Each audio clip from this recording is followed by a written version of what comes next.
There's such power in just saying yes and then seeing the way the path unfolds in front of you.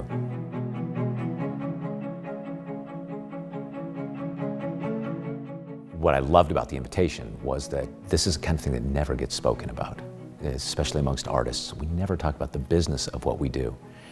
And all of us, we spend our time working as hard as we possibly can on our art. For me, that's composing and conducting. And so knowing that RCM has this available to their students, knowing that it's a core virtue of what they're going to learn going forward, how to build their own career, how to take charge of their own career, yeah, I said yes in a heartbeat.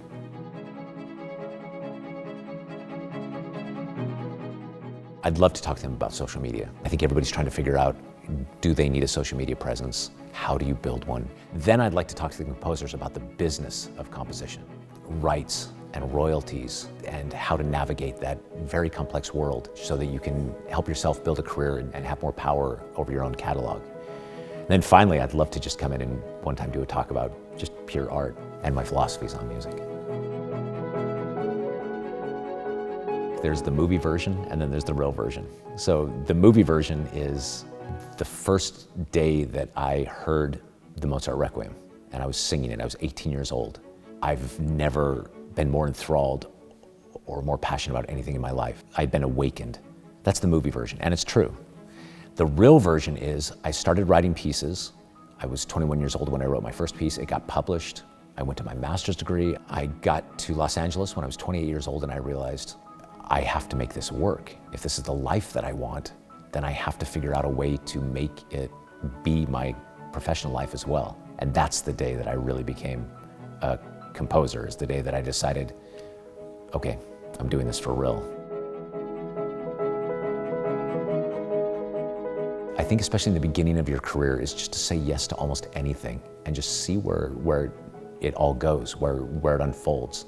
There's such power in just saying yes and then seeing the way the path unfolds in front of you. Then the skill within that then is being able to be very honest with yourself and ask yourself, do I love this? Am I enjoying this? And if the answer is yes, do more of that. If the answer is no, then head down the other way.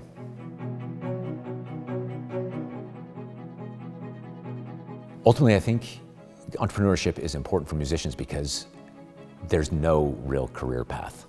There's no way that this unfolds where you do this, and then you do this, and then you've got a career. That each one of us is improvising our own career. And I think it's important to know that it's a lifetime worth of improvisation. Just endlessly trying to hustle and generate new opportunities so that you can continue making music.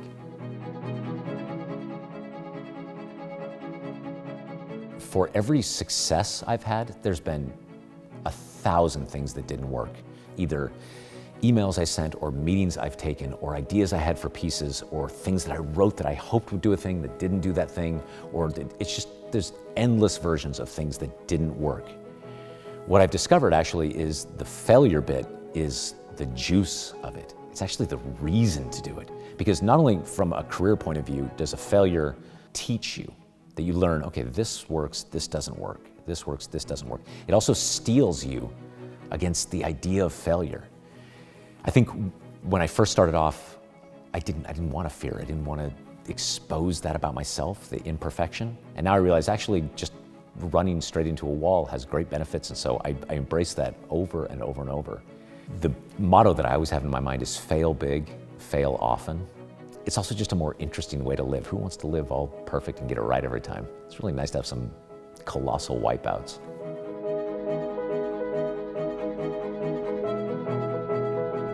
I think that one of the hallmarks of being an artist in general is that we all see the world differently than other people. It can be a burden sometimes, but it's also great because how it manifests itself in me is that I try to look at everything as if seeing it for the first time with a beginner's mind. When I do that kind of thing then and apply it to my career, for instance, the same thing happens. Instead of thinking, well, that can't be done, or it's always been done this way, or this, I never have that thought. I always just think, well, what if? What if? And just that simple question, what if, often elicits the most unusual ideas in a career way. And so it leads me down career paths that I might never have taken. And if nothing else, it makes for a more exciting life. Early on, the choral conductor who changed my life, he said to me, "Be bold and mighty forces will come to your aid." That has held true to me so often, that if I just am bold, it's unreal the things that unfold in front of me. It's as if you've unlocked something, that the world is malleable and possible. It's beautiful to think about it that way, and has been profoundly helpful for me.